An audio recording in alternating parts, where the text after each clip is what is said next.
irregularities. Take a look at.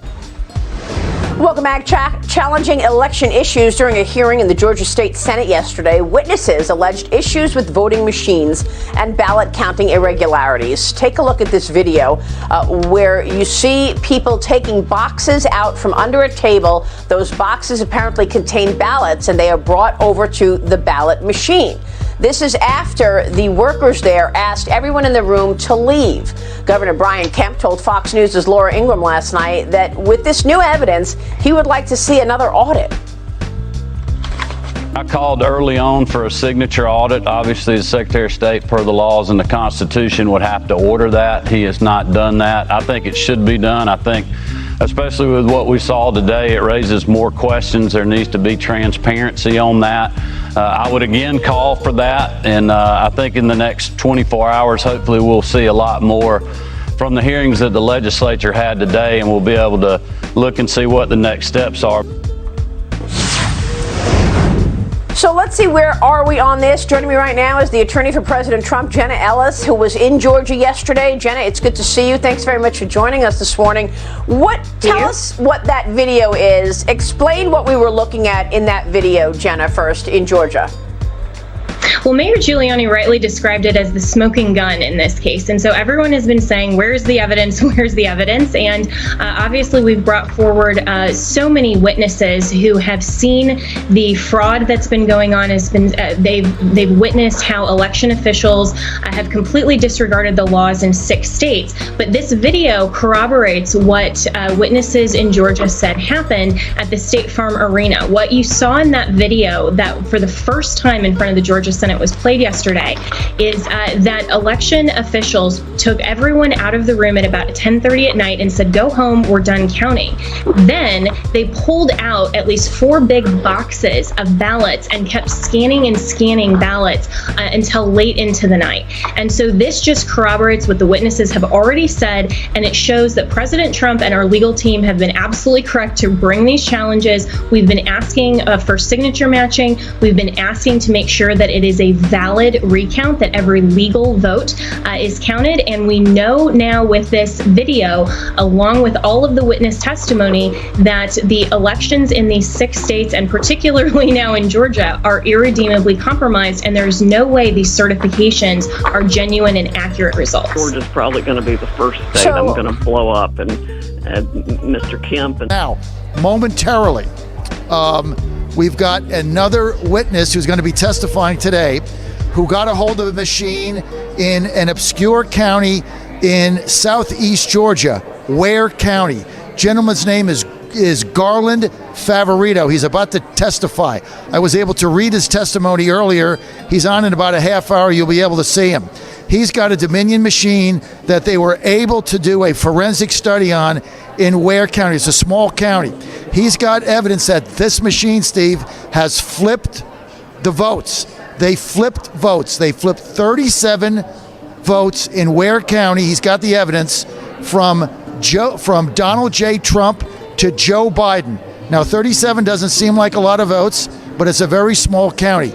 It represents just over 0.25, actually 0.26 of the total votes cast. Now, isn't it ironic that 0.26 is what Biden won by? Exactly. This is my point. Go ahead, Steve. It shows you it can be. It shows you it can be done, and that they do it. That's the importance of this testimony. Yes. It was done. He's going to testify to it. They have the evidence, and of course, the argument is going to be, okay, if you do it in Ware County, you can do it in Augusta County, you can do it in Fulton County, you can do it in Cherokee County or Cobb County. You can do it anywhere. You can do it in Maricopa County in Arizona. You can do it in Detroit. This is Steve, I'm telling you, the dam is breaking. The Democrats don't know what to do. Well, General Flynn was someone who was obviously high up in the intelligence community, the Director of Defense Intelligence, and he had a very clear and unconstrained view of what the intelligence community should be doing. And he had written about it publicly, had spoken about it, and he was someone that wanted to make sure that the intelligence community was not just going along to get along, as we say, but was a community that was willing to break with the conventional wisdom where the evidence showed. And that was his experience in the Middle East. I had similar experiences in my time in the Pacific, and I had an experience where you speak truth to power, and I know General Flynn had the same. And I think that anytime that you come in and you're like that, it upsets what they say, in Asia, it breaks rice bowls, and many people get upset and concerned that their area of control or their domain of expertise will be challenged. And General Flynn was somebody that challenged conventional norms and did not take the answer of, well, we've always done it this way or we've always assessed it this way as being fact. And he demanded excellence, and people sometimes don't like that, especially in the intelligence community. And I think that background and that pattern of leadership that he had in the intelligence community was threatening to people in the previous administration. Last year, I received an invitation to an event that promised to be, quote, an occasion for exclusive deal making. It said, quote, the opportunities for mutually beneficial economic development between China and our individual states are tremendous, end of quote. Deal making sounds like it might have come from President Trump, but the invitation was actually from a former governor. I was being invited to the U.S.-China Governors Collaboration Summit. It was an event co-hosted by the National Governors Association and something called the Chinese People's Association for Friendship and Foreign Countries. Sounds pretty harmless. What the invitation did not say is that the group I just mentioned, is the public face of the Chinese Communist Party's official foreign influence agency, the United Front Work Department. Now, I was lucky. I was familiar with that organization from my time as the director of the Central Intelligence Agency, but it got me thinking, how many of you made the link between that group and Chinese Communist Party officials? What if you made a new friend while you were at that event? What if your new friend asked you for introductions to other politically connected and powerful people? What if your new friend offered to invest big money in your state, perhaps in your pension, in industries sensitive to our national security? These aren't hypotheticals. These scenarios are all too true, and they impact American foreign policy significantly. Indeed, last year, a Chinese government-backed think tank in Beijing produced a report that assessed all 50 of America's governors on their attitudes towards China. They labeled each of you friendly, hardline, or ambiguous.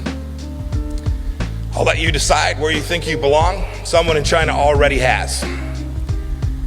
Many of you, indeed, in that report are referenced by name. So here's the lesson. The lesson is that competition with China is not just a federal issue. It's why I wanted to be here today, Governor Hogan. It's happening in your states with consequences for our foreign policy, for the citizens that reside in your states, and indeed for each of you. And in fact, whether you're viewed by the CCP as friendly or hardline, know that it's working you. Know that it's working the team around you. Competition with China is happening inside of your state, and it affects our capacity to perform America's vital national security functions. Global corruption. Venezuela plays an extremely important role in global corruption. And if you understand this role, everything you're seeing now will start making more sense. Let me explain this a bit. How did Smartmatic come about? If we go back to the time of Chavez, basically he became, he was elected as this pretty far left individual. Oftentimes these individuals, even Fidel Castro didn't call himself a socialist. They will deny it until, again, they get in and they start implementing socialist policies. Then over time, then they reveal it. He gets in Venezuela. He changes the constitution of the country, makes all kinds of shifts like this, changes their flag, if I remember right, does all kinds of weird things like that. One thing he put in, though, because he changed, if I remember, term limits, he put in that you can remove a president from office, I think within 3 years of them being appointed. Again, I'm going to put together something a bit more comprehensive on this to explain it. He put that in, and sure enough, a few years later, people invoke that, and they're going to impeach him. Hugo Chavez is facing impeachment. And so what does he do? He invests money into this company that does this voting machines. They didn't actually even have voting machines, this company called Smartmatic. He invests in this company to make these voting machines. They didn't have voting machines. They literally go to a company that sells slot machines, casino slot machines, and they say, oh, we can repurpose these to be voting machines. And so the guy who's facing impeachment buys into this company, produces these machines, and then uses these machines in his own impeachment election. The guy who's facing impeachment himself buys control of, and to this day the family does control it. Apparently, even according to some of the public reporting from mainstream news outlets, even a few years ago, the guy who's facing impeachment buys into these machines, into this company that is running the election on his own impeachment, and sure enough, he wins. Now, after that, they then began exporting these to other countries, and you start seeing these other countries also flip to regimes in a very similar far left state as Venezuela. You start seeing the pink wave, they called it, of all these countries throughout Latin America shifting to far left socialist regimes. Now, here's a question. I won't go into the whole thing because the whole story of this is very interesting, but I think we need to have something more comprehensive on it. So once I put all the details together, maybe I'll do a big episode on it. I know a few reporters working on this now. Now, a big question: how could Venezuela afford this? How could Venezuela gain control, according to news reporting in New York Times and Huffington Post several years back reporting on these exact same systems, talking about this. Huffington Post, for example, even noting in some of the reporting an exclusive story saying they found Dominion lied over it having still influence from the Chavez family because they maintain control of the intellectual property. Dominion was lying to people. This is reported by mainstream news outlets that are saying the opposite now. But aside from that, how is it that Venezuela can control this? Right? Now, Venezuela plays a very important role in global corruption. And this is not very well understood, unfortunately. Venezuela is one of the biggest oil-producing countries in the world. If you go back to World War II, they were processing, I want to say like 30%, or providing at least something like 30% of crude oil to the United States. And, they were shipping it up to the United States. The U.S. was processing it, and that was being used for the war efforts. They were one of the biggest oil-producing countries in the world. In fact, the German U-boats were even sinking some of their ships. Because of this, because they're one of the biggest oil economies in the world, or were for a long time, that just about every bank in the world had operations there. And because every bank and all these financial institutions were operating in Venezuela, every country in the world that is facing sanctions by the United States was using front companies throughout Venezuela to launder money. Venezuela was like the money laundering hub of every corrupt regime in the world because they could get around U.S. sanctions by building companies in Venezuela and using these as front companies to get money through, into the U.S. dollar. That's the purpose Venezuela was serving for a lot of countries like China, Iran, Russia, you name it. And because of this as well, Chavez, through his regime, used this system of corruption to steal billions of dollars, not millions, billions of dollars from the Venezuelan people.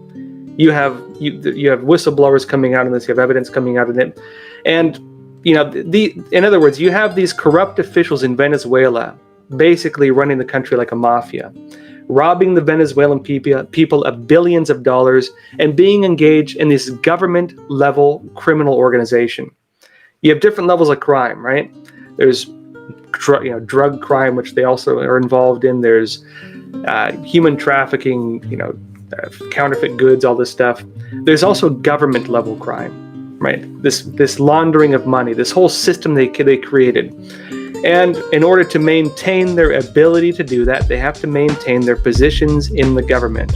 And Chavez, through the creation of Smartmatic, to rig his own election, because he was facing impeachment and used his own systems to rig his own election, through the ownership of that system, began selling these systems to other countries that had very similar incidents take place, where it appeared fraud had taken place. Now, this Smartmatic system has that history, has that track record.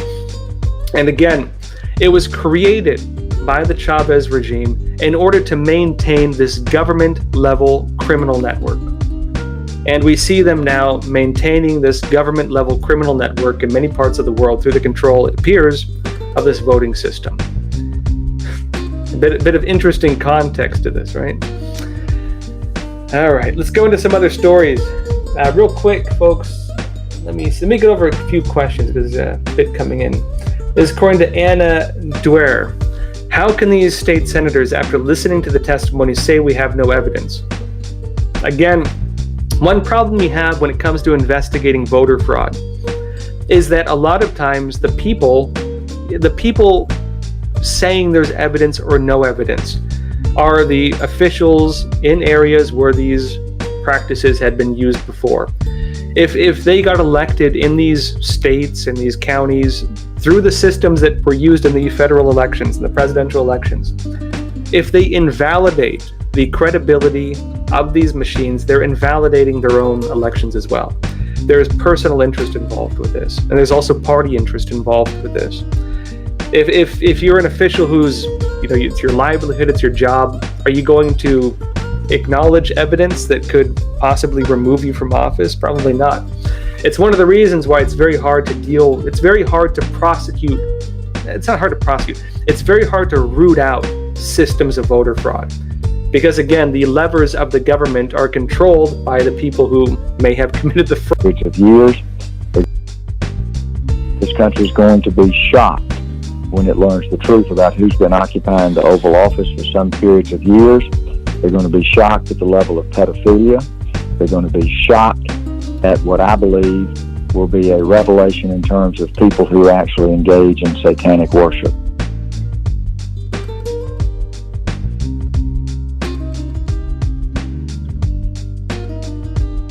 Nova that we see are dust and gas.